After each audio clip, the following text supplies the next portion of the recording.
Assalamu alaikum students. Today we are going to take a new chapter of your syllabus, that is thermodynamics. ठीक है? Thermodynamics very important chapter in chemistry, in physical chemistry. You will need it in every exam. Maybe your board exam, your college exam, or in fact more importantly your NEET exam and other engineering exams. ठीक है? तो इसमें बहुत ही important काम है इस thermodynamics का. थोड़ा कॉम्प्लिकेटेड है, लेकिन अगर ठीक से सीखेंगे तो ध्यान देंगे तो बहुत सिंपल बन जाएगा. ठीक है, तो हम इस थर्मोडायनेमिक्स को स्टार्ट करेंगे. ओके, तो पहला हम डायरेक्ट आएंगे इस थर्मोडायनेमिक्स अपने सिलेबस पे. What thermodynamics mean. ठीक है, as you know, as you see this thermodynamics, thermo and dynamics. Okay, thermo means heat. Okay, and this dynamics means motion या movement. Okay, so literally what thermodynamics means? It means moment of heat. The moment means flow. So literally it means thermodynamics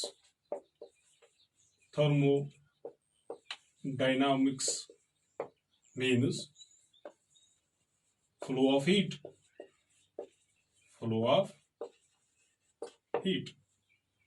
इसका literal meaning है flow of heat from one body to another body. लेकिन thermodynamics इस flow of heat से भी आगे है. ठीक है, ये इससे आगे है. इससे आगे क्या है? थर्मोडायनेमिक्स को कैसे डिफाइन करते हैं? थर्मोडायनेमिक्स को ऐसे डिफाइन करता है, it deals with the study of various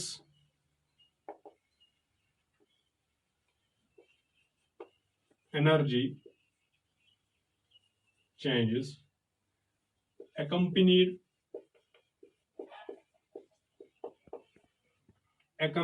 with various physical and chemical processes.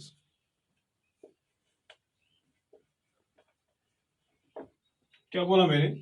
Thermodynamics में ये केमिस्ट्री का वो ब्रांच है जिसमें हम क्या पढ़ते हैं? Various energy changes.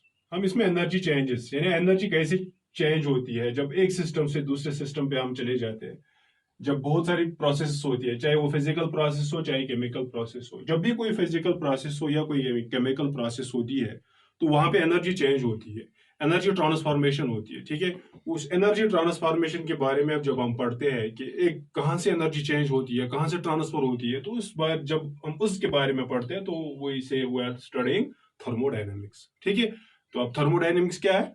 Thermodynamics, it is that branch of chemistry that deals with the study of energy transformation. और वो energy transformation कब होती है? बहुत सारी जब physical process होती है या जब कोई chemical process होती है. ये definition है thermodynamics की. ठीक है, अब thermodynamics इसमें हम क्या पढ़ते हैं? इस thermodynamics it is governed by various thermodynamic laws. Thermodynamic laws. जब भी एनर्जी चेंजेस होती है वो ऐसे नहीं होती है, उनको they are governed by certain laws called thermodynamic laws. ठीक है, जैसे first law, second law, third law and so on and so fourth. आगे पढ़ेंगे हम चैप्टर में. तो एक और पॉइंट याद रखना कि थर्मोडायनामिक्स से हमें क्या मिलता है. थर्मोडायनामिक्स जो है it says about feasibility of a process. बहुत सिंपल कि जो थर्मोडायनेमिक्स है यह हमें कोई भी प्रोसेस सामने है, आपके पास कोई भी प्रोसेस है, क्या वो प्रोसेस हो जाएगी या नहीं हो जाएगी, किस डायरेक्शन में हो जाएगी, वो हमें बताता है कौन? थर्मोडायनेमिक्स.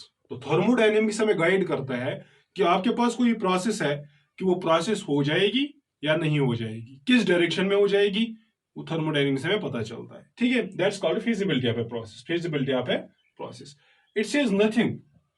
जो थर्मोडायनेमिक्स है says nothing, says nothing about the rate of a reaction, rate of the reaction. It has nothing to do with the rate of the reaction. Reaction हो जाएगी या नहीं हो जाएगी, उसके thermodynamics is concerned with that. But thermodynamics is not concerned with how fast or how slow the reaction will take place. Just like H2 plus O2, it will give us water. Thermodynamics says this process will give us water. But it does not say anything how fast or how slow this reaction will go. ठीक है, आपके पास H2 है, आपके पास O2 है. Thermodynamics में कहती है अगर आपके पास कहीं पे भी H2 है, ऑक्सीजन है, तो वहां पे रिएक्शन होनी चाहिए, ये फिजिबल है, वहां पे वाटर मिलना चाहिए. लेकिन थर्मोडायनेमिक्स इस चीज के साथ वाबस्ता नहीं है. इट डज से nothing what about this reaction कितना टाइम लेगी, ज्यादा टाइम लेगी या कम टाइम लेगी. ठीक है, ये बात आप याद रखना. It says about things about the feasibility of a process, but it says nothing about the rate of the reaction. That is a separate branch called kinetics. ठीक है, this is simple introduction about thermodynamics. ठीक है, तो जो thermodynamics होती है, it इसके साथ एसोसिएटेड, पहले जब हम आगे जाएंगे बहुत सारी चीजें हम पढ़ेंगे, लेकिन पहले इसके साथ कुछ टर्मिनोलॉजी है, हम इसको सीखने की कोशिश करेंगे. ठीक है, पहली जो टर्म है इसमें जो थर्मोडायनेमिक्स में, that is a system. System के बारे में वो टर्म्स आएंगे इसमें. उसके बाद हम आगे जाएंगे अपने सिलेबस पे. सबसे इंपॉर्टेंट चीज जो हम पढ़ेंगे इसमें पहले, दैट इज सिस्टम.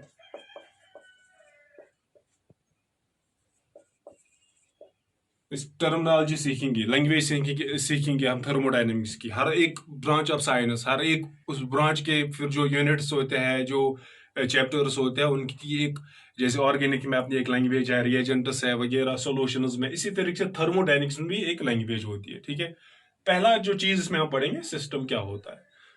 जिस चीज के बारे में हम पढ़ेंगे, जो चीज हमारी आंखों के सामने होगा, जिस चीज के साथ हम कंसर्न होंगे, which is under our observation, उस चीज का नाम देते हैं हम सिस्टम. क्या नाम देते हैं? सिस्टम. जैसे आप पढ़ोगे ये वाला चीज, आपके पास एक बीकर है, ठीक है, इसको आप बॉयल कर रहे हो, इसमें वाटर है, ओके, अब यहां से क्या दे रहे हो? Heat. Boiling of water. This boiling of water, this is a system. This is a system. क्योंकि हम मेनली कंसर्न विद इस वक्त किसके साथ है? बॉइलिंग ऑफ वाटर के साथ. तो बॉइलिंग ऑफ वाटर जो है, it is your system. It is your system. तो हम क्या बोलेंगे? सिस्टम. सिस्टम क्या चीज होता है? The part of the universe, the part of the universe which is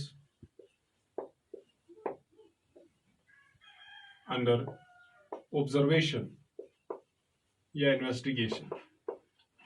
universe का वो पार्ट जो इस which is under our observation or which is under investigation, that's called as a system. For example, ये boiling of water, water boil हो रहा है, ठीक है, जो बॉइलिंग ऑफ वाटर है, इस वक्त सिस्टम है. या आपके पास कोई रिएक्शन हो रही है, आपके पास एक बीकर है, ठीक है, इसमें फॉर एग्जांपल आपने जिंक प्लस HCl डाल दिया, ठीक है, जो रिएक्शन हो रही है बीकर में, this is our system. This is our system. Okay, उस सिस्टम के बाद जो इसके आउटसाइड आता है, यूनिवर्स का वो पार्ट सिस्टम को छोड़ के जो इसको सराउंड करता है, that's called surroundings. That's called surroundings. यानी part of the universe excluding system, that's called as surrounding. That's called as surroundings. So system के बाद क्या आएगा? Surroundings. Surroundings. Surroundings क्या हुआ? Surroundings हो गया part of the universe, part of the universe other than system. System को छोड़ के जो बाकी यूनिवर्स का बचता है, that's called surroundings. That's called surroundings. For example, अब boiling of water, that was system, ठीक है. अब इसके इर्द गिर्द क्या है? टेम्परेचर क्या है, बाहर क्या कैसे रिलेशन है, ठीक है. तो एटमॉस्फेयर का क्या असर है, that's all surroundings, that's all surroundings, ठीक है। तो सिस्टम पढ़ा हमने, सराउंडिंग्स पढ़ा हमने, ओके। इसके बाद जो system plus surroundings, system plus surroundings, this constitutes the universe। System और सराउंडिंग्स, इससे क्या बनता है हमें, दैट constitutes the universe। बात समझ आ रही है। अब देखिए, जो सिस्टम और सराउंडिंग्स होता है, सिस्टम और सराउंडिंग्स, ठीक है, सिस्टम और सराउंडिंग्स के दरमियान एक सेपरेशन होती है, ठीक है। जैसे ये सिस्टम है boiling water, this system, surroundings बाहर एटमॉस्फेयर है, ठीक है, या इसको यहां से एटमॉस्फेयर है, यहां से एटमॉस्फेयर है, यहां से एटमॉस्फेयर है, ओके, और यहां से भी एटमॉस्फेयर है। इस वाटर, बॉइलिंग वाटर और बाहर इस एटमॉस्फेयर में, इस सराउंडिंग्स में, इसमें गैप है, ये वाला बीकर के वॉल्स, ठीक है, बीकर के वॉल्स, दिस सेपरेशन है। या इस जो ये सेपरेशन, या यहां पे, यहां तक वाटर है और यहां से फिर एयर है, ठीक है। यहां पे भी एक बाउंड्री है जो हमें नहीं दिखेगी, लेकिन बाउंड्री है वहां पे, हमें भी नहीं दिखेगी वो। जो ये बाउंड्री है, जो ये सेपरेशन है between the system and the surroundings, that's called as boundary, that's called as boundary. तो हमारे पास एक और टर्म है बाउंड्री, ठीक है। तो what is boundary, the region which separates us between the system and the surroundings, the region which separates us between the system, ये वाला, between the system and surroundings, between the system and surroundings, that's called as a boundary। तो इसमें क्या लिखूंगा मैं, it is the region which separates us, which separates the system and surroundings, the system and surroundings, that's called as a boundary, that's called as a boundary, ठीक है। ये जो boundary है, ये बहुत किस्म की हो सकती है। जो बाउंड्री है, it can B of many types. क्या हो सकता है आपकी बाउंड्री, जो ये बाउंड्री है, क्या हो सकता है, this boundary can be, it can be rigid, it can be flexible। Rigid भी हो सकती है, हार्ड भी हो सकती है, ये फ्लेक्सिबल भी हो सकती है, ठीक है।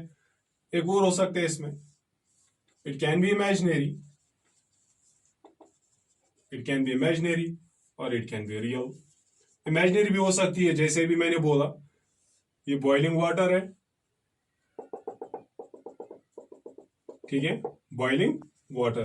तो ये वाली बाउंड्री जो है, इस एटमॉस्फेयर, ये तो एटमॉस्फेयर है, ठीक है, ये सराउंडिंग्स मान लो, सराउंडिंग्स और वाटर के बीच में यहां पे एक बाउंड्री है, ठीक है, दैट्स, हमें तो नहीं दिखती है, but that's imaginary boundary, that is imaginary boundary. और रियल बाउंड्री हो गई ये वॉल्स ऑफ द बीकर, ये हो गई रियल बाउंड्री। बात समझ आ रही है। एक और इसमें हो सकता है, एक और टाइप हो सकता है इसका, it can B diathermal, it can be diathermal, or it can be adiabatic, adiabatic। क्या हो सकता है, डायाथर्मल भी हो सकती है ये बाउंड्री, एडियाबैटिक भी हो सकती है। डायाथर्मल का मतलब हो गया which allows flow of heat, flow of heat, जिसके थ्रू हीट पास हो सकती है, ठीक है। जैसे गिलास, अगर अंदर गर्म है तो बाहर हमें अगर हम टच करेंगे तो हमें आराम से लगेगा कि हीट आ रही है, हीट फ्लो हो रहा है, ठीक है। It allows flow of heat, hence it's conducting, it is conducting, okay. It can be adiabatic, adiabatic का मतलब does not allow flow of heat, does not allow flow of heat. तो बात समझ आई। तो बाउंड्री के क्या क्या हो सकता है हमें, बाउंड्री रिजिड भी हो सकती है, फ्लेक्सिबल भी हो सकती है, बाउंड्री इमेजिनरी भी हो सकती है, बाउंड्री रियल भी हो सकती है। और इंपॉर्टेंट किस्म इसके दो टाइप्स है, it can be diathermal, it can be diathermal और it can be adiabatic. Diathermal वो बाउंड्री होती है जिसके थ्रू हीट ट्रांसफर हो सकती है, हीट फ्लो कर सकती है, जैसे आपका गिलास या कोई भी मेटल, ओके। और it can be adiabatic, adiabatic का मतलब हो गया वो बाउंड्री, ऐसी अगर ये एडियाबेटिक बाउंड्री है तो न यहां से हीट जा सकती है और न वहां से हीट आ सकती है। बात समझ आ रही है? न अंदर जा सकती है हीट, न बाहर आ सकती है हीट, दैट्स कॉल्ड एडियाबेटिक। तो ये डायथर्मल भी हो सकता है, that is also called as conducting wall. और एडियाबेटिक भी हो सकता है, does not allow the flow of heat, that is also called as insulating, it's called as insulating. ये हो गया बाउंड्रीज के बारे में। समझ आ रहा है क्या हुआ? जो बाउंड्री है, it can be rigid, it can be flexible, it can be imaginary, it can be real, it can be diathermal और इट कैन बी एडियाबेटिक। बात समझ आ रही है? तो ये हो गया बाउंड्रीज के बारे में। ओके, उसके बाद होता है types of system. Types of system, जो सिस्टम होता है इसके तीन टाइप्स होते हैं, ठीक है। Number one is called open system, दूसरा है क्लोज्ड सिस्टम, तीसरा है isolated system. Open system, closed system, isolated system, ठीक है। तो पहले हम देखेंगे ओपन सिस्टम क्या चीज होता है। ओपन सिस्टम, ठीक। अगर हम देखेंगे ओपन सिस्टम, ओपन सिस्टम का मतलब वो हो गया जहां पे अगर कोई सिस्टम, अगर हमारे पास एक सिस्टम है जहां पे वो एक्सचेंज करता है,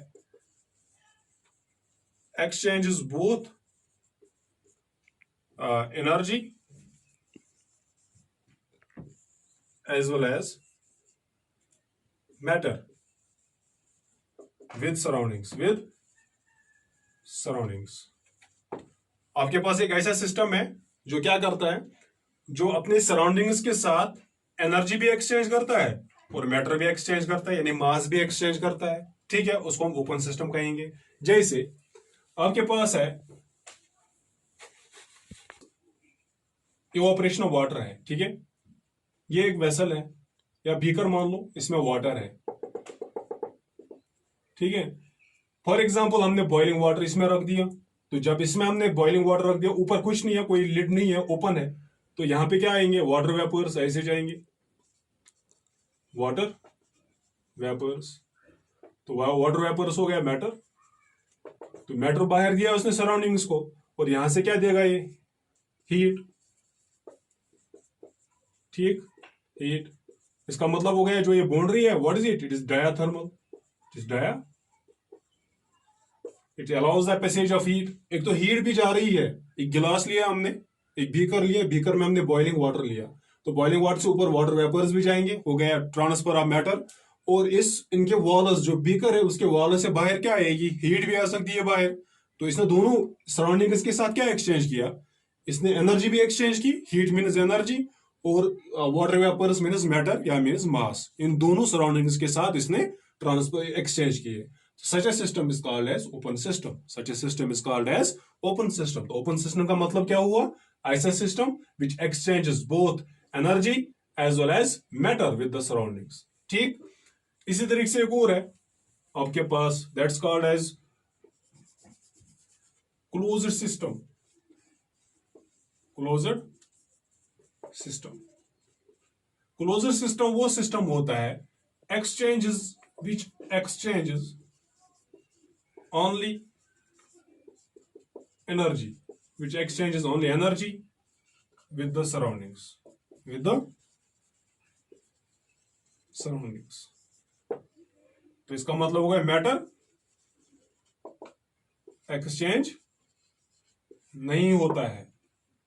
तो ऐसा सिस्टम जो सराउंडिंग्स के साथ क्या करेगा, सिर्फ क्या नाम है इसका, एनर्जी एक्सचेंज करेगा सिस्टम सराउंडिंग्स के साथ, लेकिन मैटर यानी मास एक्सचेंज नहीं करेगा। तो उस वक्त हम सिस्टम को क्या कहेंगे, क्लोजर सिस्टम। क्या कहेंगे, क्लोजर सिस्टम। तो क्लोजर सिस्टम के एग्जाम्पल हम ऐसे एक क्लोजर वेसल लेंगे, ठीक है, ये वाला, यहां पे बॉइलिंग वाटर रखेंगे इसमें, ये क्लोज्ड है, ठीक है, लिड है ऊपर से, फॉर एग्जांपल ये गिलास का बना हुआ है, तो इसकी जो वॉल्स है ये क्या है, डायाथर्मल है, diathermal, allow the passage of heat, allow the passage of heat. तो इससे क्या होगा, जब इसमें बॉइलिंग वाटर है, क्या वाटर वेपर्स बाहर आ सकते हैं? वाटर वेपर्स बाहर नहीं आएंगे, सिर्फ बाहर क्या आएगी, हीट बाहर आएगी, हीट, क्योंकि ये डायाथर्मल है। क्या है ये, डायाथर्मल। तो ये हीट सिर्फ बाहर देगा, मैटर बाहर नहीं देगा। तो ऐसा सिस्टम को क्या कहलाता है, क्लोज्ड सिस्टम। क्या कहते हैं उसको, क्लोज्ड सिस्टम को। क्लोज्ड सिस्टम का मतलब हो गया ऐसा सिस्टम जहां पे सिर्फ जो सिस्टम होता है वो सराउंडिंग्स को सिर्फ हीट एक्सचेंज करता है, लेकिन कोई मैटर बाहर नहीं आता है। बात समझ आ रही है? उसको क्या कहेंगे, क्लोज्ड सिस्टम। एक और चीज है, that's called isolated system, isolated system. ठीक है, तो आइसोलेटेड सिस्टम जो है, आइसोलेटेड सिस्टम का मतलब हो गया नाइदर एक्सचेंज ऑफ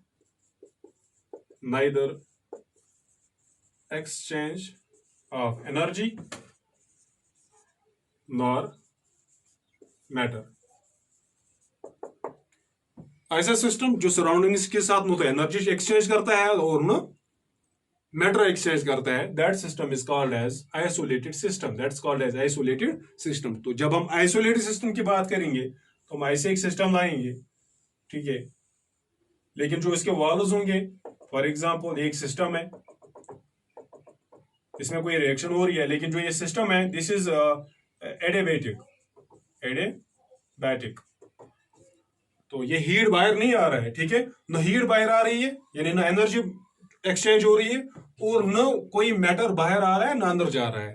तो ऐसे सिस्टम का नाम देते हैं आइसोलेटेड सिस्टम। एक सिंपल एग्जांपल है उसको, आपके घर में थर्मोस, जो थर्मोस होता है आपके घर में, जो आप चाय या कोई गर्म पानी थर्मोस में रखते हो ना, तो थर्मोस से न तो कोई वेपर्स यानी कोई मैटर भी बाहर नहीं आ रहा है, और न से हीट बाहर आती है, तभी जाके वो, अगर गर्म रखोगे तो गर्म ही रहता है वो, क्योंकि हीट बाहर नहीं आ रही है। तो दैट न हीट एक्सचेंज हो रही है न मैटर एक्सचेंज हो रहा है। तो ऐसे सिस्टम को क्या नाम देते हैं, आइसोलेटेड सिस्टम। तो कितने सिस्टम्स आपके पास आए, number 1 is open system, closed system and isolated system. ठीक है, ये आपको एक सिंपल, बहुत सिंपल चीजें हैं थर्मोडायनेमिक्स के साथ रिलेटेड। ओके, तो अब हम जो नेक्स्ट चीज पढ़ेंगे दैट्स थर्मोडायनेमिक प्रॉपर्टीज, जिनका दूसरा नाम है मैक्रोस्कोपिक प्रॉपर्टीज। ठीक है, थर्मोडायनेमिक प्रॉपर्टीज या मैक्रोस्कोपिक प्रॉपर्टीज। मैक्रोस्कोपिक प्रॉपर्टीज या थर्मोडायनेमिक प्रॉपर्टीज, हमारे पास एक ऐसा सिस्टम होता है जिसमें बहुत सारे पार्टिकल्स होते हैं, बहुत सारी स्पीशीज होती है, लाइक एटम्स, मॉलिक्यूल्स और आयन्स, उसको हम मैक्रोस्कोपिक सिस्टम कहते हैं। और जो प्रॉपर्टीज इनके बिहेवियर की वजह से आती है, the properties arise due to the collective behaviour of bulk of the species, that's atoms, ions और मॉलिक्यूल्स। तो ऐसी प्रॉपर्टीज जो है उनको हम नाम देते हैं थर्मोडायनेमिक प्रॉपर्टीज या मैक्रोस्कोपिक प्रॉपर्टीज। ठीक है, तो what are macroscopic properties? These are the properties which arise due to the collective behavior of bulk of the species. Those species can be atoms, ions or molecules. ठीक है, क्योंकि system तो इन्हीं चीजों का बना हुआ होता है। ऑल दोस थर्मोडायनेमिक प्रॉपर्टीज बहुत इंपॉर्टेंट है, इसमें क्वेश्चन पूछा जाएगा, ऑब्जेक्टिव हो तो पूछा जाएगा जरूर, कि जो थर्मोडायनेमिक प्रॉपर्टीज है इनके दो टाइप्स है। क्या है, इनके दो टाइप्स है। We divide these thermodynamic properties into two categories. ठीक है, we divide these thermodynamic properties divided into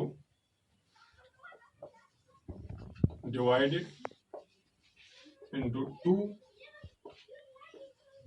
categories. ठीक,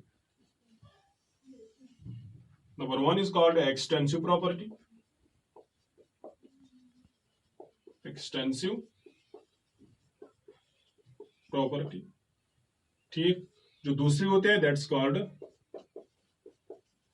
इंटेंसिव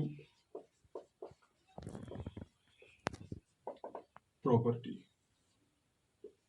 क्या आपके पास जो थर्मोडायनेमिक प्रॉपर्टीज है उनको आपने डिवाइड किया into extensive properties and intensive properties.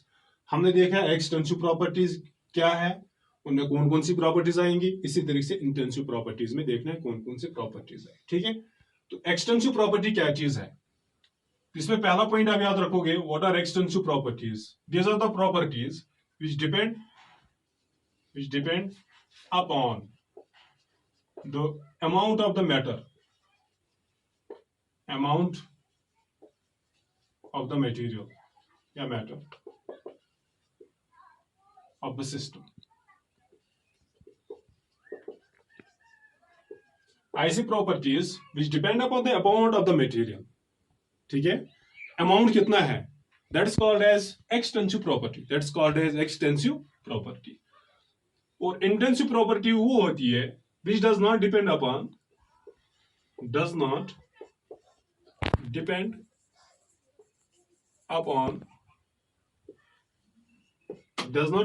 the amount of material. याद रखा आपने, एक्सटेंसिव प्रॉपर्टी, इंटेंसिव प्रॉपर्टी. क्या थर्मोडायनेमिक प्रॉपर्टीज दो किस्म की होती है, एक इंटेंसिव प्रॉपर्टी होती है, दूसरी इंटेंसिव प्रॉपर्टी होती है. एक्सटेंसिव प्रॉपर्टी क्या होती है, ऐसी property which depends upon the amount, कितना अमाउंट है. ठीक है, अगर उस पर डिपेंड करेगा कि आपका सिस्टम का कितना अमाउंट है, दैट्स कॉल्ड एक्सटेंसिव प्रॉपर्टी. और अगर वो property amount of the substance पे डिपेंड नहीं करती है, that is called as intensive property. For example, इसमें अगर हम लिखेंगे मास एक सिस्टम की प्रॉपर्टी है, लेकिन मास जिसको वजन कहते हैं, किस पे डिपेंड करेगा, कितना है. अगर अमाउंट ज्यादा है तो मास ज्यादा होगा, अगर अमाउंट कम है तो मास कम होगा. वॉल्यूम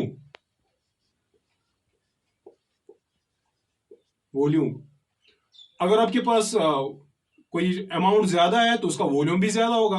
अगर उसका अमाउंट कम है, यानी सैंपल जो आपके पास है उसका अमाउंट बहुत कम है, तो इसका क्या नाम है, उसका वैल्यू भी कम हो जाएगा. ठीक है, इंटेंसिव प्रॉपर्टी में एग्जांपल अगर आप देखोगे, इसमें आएगा टेम्परेचर.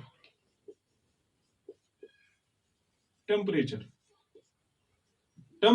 इंटेंसिव प्रॉपर्टी है. ये एक ऐसी प्रॉपर्टी है सिस्टम की जो डिपेंड नहीं करती है कि अमाउंट कितना है. जैसे आपके पास है बॉइलिंग वाटर, क्या है, समझ लेना इस चीज को. बॉइलिंग वाटर, जो बॉइलिंग वाटर है आपके पास, फॉर एग्जाम्पल इसका टेम्परेचर जो है 100 डिग्री सेंटीग्रेड है. 100 degree centigrade temperature is equal 100 degree centigrade. इसमें आपको मान लो आपको पता ही नहीं है मैंने कितना अमाउंट डाला है. ठीक है, एक वेसल है, वेसल में बॉइलिंग वाटर है, टेम्परेचर 100 डिग्री सेंटीग्रेड है. ओके, तो आप इसमें जो ये पूरा का पूरा वाटर इसमें है उसका भी 100 डिग्री सेंटीग्रेड है. और अगर इसमें से आप आधा केजी निकालोगे या आधा लीटर निकालोगे तो उसका भी 100 डिग्री सेंटीग्रेड होगा. अगर इसमें आप सिर्फ 100 ml लोगे तो इसका भी 100 डिग्री सेंटीग्रेड होगा. तो जितना अमाउंट आपने लिया है उस सबका 100 डिग्री सेंटीग्रेड है. चाहे अब इसमें आप 10 ml ही ले लो, उसका भी 100 डिग्री सेंटीग्रेड होगा. तो ये डिपेंड नहीं करेगा कि अमाउंट कितना है. एक ऐसी प्रॉपर्टी है टेम्परेचर जो डिपेंड नहीं करती है कि आपके पास अमाउंट ज्यादा है या कम है.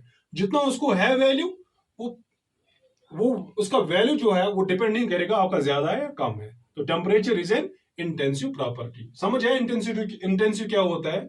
इंटेंसिव वो प्रॉपर्टी होती है जो अमाउंट पे डिपेंड नहीं करेगा. इसमें टेम्परेचर है, इसमें प्रेशर है. ठीक है, और इसमें जो आएगा नंबर ऑफ मोल्स,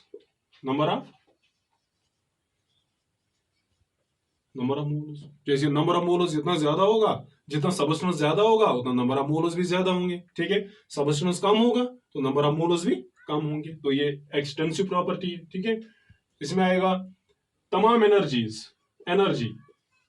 कोई भी एनर्जी है, चाहे फ्री एनर्जी है, गिब्स एनर्जी है, इंटरनल एनर्जी है, जो भी एनर्जी है वो किस में आएगा, एक्सटेंसिव प्रॉपर्टी में आएगा. ठीक है, अच्छा, उसके बाद है इंथैल्पी, क्योंकि enthalpy is a form of energy. Enthalpy, entropy, ठीक है, heat capacity is a form of energy. ठीक है, heat is a form of energy. तो ये भी क्या है, एक्सटेंसिव प्रॉपर्टी है, डिपेंड करेगा अमाउंट पे. ओके, अच्छा, यहां पे आएगा, यहां पे एक और चीज आएगा, कंसंट्रेशन, लाइक मोलरिटी,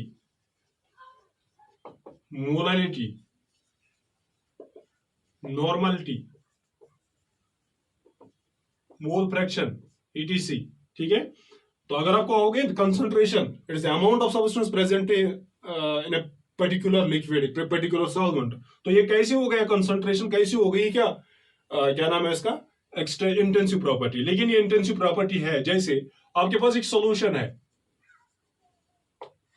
ठीक है, सोल्यूशन जो है ये 0.5 मोलर है, 0.5 molar. Solution for example 100 ml है, 100 ml। तो सोल्यूशन 100 ml है, तो ये 0.5 मोलर पूरा है। चाहे वो 100 ml है या 50 ml है या 10 ml है या 20 ml है, पूरा का पूरा उस सब का जो कंसंट्रेशन है 0.5 मोलर ही होगा। बात समझ आ रही है। जैसे दूसरी बात इसमें याद रखिएगा, जब भी कोई आपके पास दो प्रॉपर्टीज है जिनका ratio of two extensive properties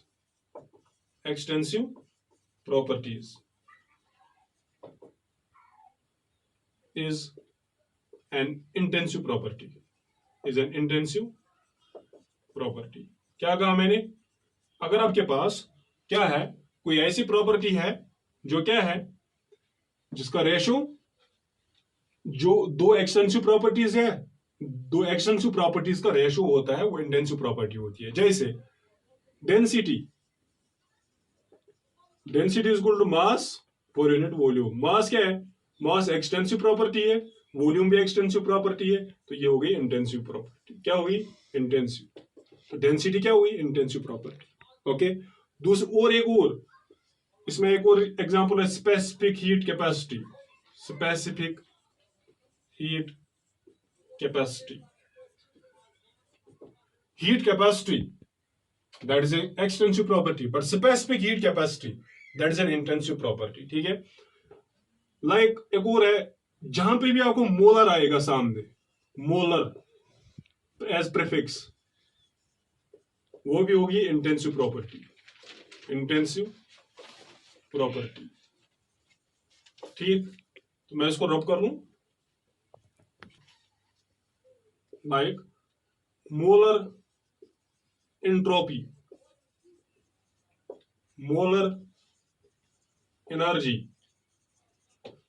entropy जो है एक्सटेंसिव प्रॉपर्टी है, लेकिन एनर्जी एक्सटेंसिव प्रॉपर्टी है, लेकिन मोलर एंट्रोपी का मतलब हो गया कि एंट्रोपी पर्टिकुलर मोल्स। तो जब भी मोलर आएगा सामने, या मोलर एनर्जी, मोलर एंट्रोपी, तो ये सब क्या है, इंटेंसिव प्रॉपर्टीज है। क्या है ये, इंटेंसिव प्रॉपर्टीज। बात समझ आ रही है। ये इंपॉर्टेंट पॉइंट सब दो याद रखोगे। अगर आपके पास दो एक्सटेंसिव प्रॉपर्टीज है, उनका जो रेशो होता है वो क्या आएगा, इंटेंसिव प्रॉपर्टी आएगा। अगर आपके पास कोई भी प्रॉपर्टी है, उसको सामने लिखा है molar, like molar entropy, molar energy, molar heat, तो वो सब क्या है, इंटेंसिव प्रॉपर्टीज है। ठीक है, तो आपको समझ आया ये एक्सटेंसिव प्रॉपर्टीज क्या होती है, इंटेंसिव प्रॉपर्टीज क्या होती है। एक्सटेंसिव प्रॉपर्टी क्या होती है, which depends upon amount of the substance. Intensive properties those properties which depend upon which does not depend upon the amount of the substance। इसमें भी एग्जांपल्स है like mass, volume, number of moles, जो भी energy है, चाहे enthalpy है, heat capacity है, जो भी फॉर्म ऑफ एनर्जी है, एंट्रोपी है, ये सब के सब क्या होती है, ये एक्सटेंसिव प्रॉपर्टीज होती है। और इंटेंसिव प्रॉपर्टीज होती है, इसमें भी एग्जांपल्स मैंने बोल दिया, लाइक टेम्परेचर है, प्रेशर है, ठीक है, कंसंट्रेशन टर्म्स है। इसी के साथ और दो इंपॉर्टेंट चीजें मैंने बोली, और आपके पास दो एक्सटेंसिव प्रॉपर्टीज का रेशो है, ठीक है, extensive divided by extensive, that is always intensive, याद रखना। और जिस चीज के साथ मोलर लगाया होगा, क्या होगा, मोलर, लाइक मोलर एंट्रोपी का मतलब हो गया entropy divided by number of moles. Entropy क्या है, एंट्रोपी एक्सटेंसिव प्रॉपर्टी है, और नंबर ऑफ मोल्स भी एक्सटेंसिव प्रॉपर्टी है, तो ये क्या हो गई, इंटेंसिव।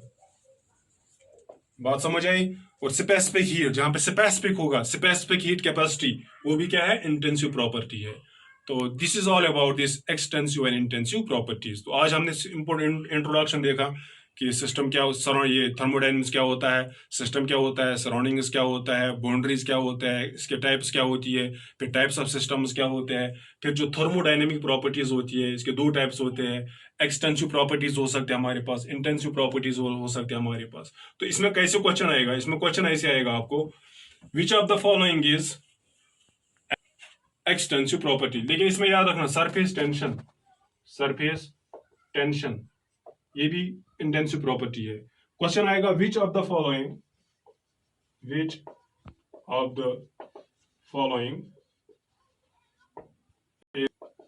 An extensive property. नीचे दिया जाएगा, आपको बोला जाएगा कौन एक्सटेंसिव प्रॉपर्टी नहीं है। लाइक ऑप्शंस ऐसे होंगे, मोलर एंट्रोपी, ठीक है, दूसरा होगा फॉर एग्जांपल वॉल्यूम, तीसरा होगा फॉर एग्जांपल आपके पास एंथैल्पी, आपके पास होगा इंटरनल एनर्जी। तो ऑप्शंस में आपको बोला जाए which of the following is not an extensive property. Extensive property कौन नहीं है, ठीक है, कौन नहीं है। पहले ये देखेंगे मोलर एंट्रोपी क्या है। एंट्रोपी एक्सटेंसिव है, लेकिन molar entropy this is intensive, ठीक। वॉल्यूम क्या है, दिस इज एक्सटेंसिव। एंथैल्पी क्या है, this is extensive. Internal energy क्या है, दिस इज एक्सटेंसिव। क्योंकि जब भी एनर्जी साथ आएगी, जिस प्रॉपर्टी के साथ एनर्जी होगा दैट इज एक्सटेंसिव। तो ये भी है, तो इसका मतलब इसका करेक्ट ऑप्शन है A part, this is not extensive property.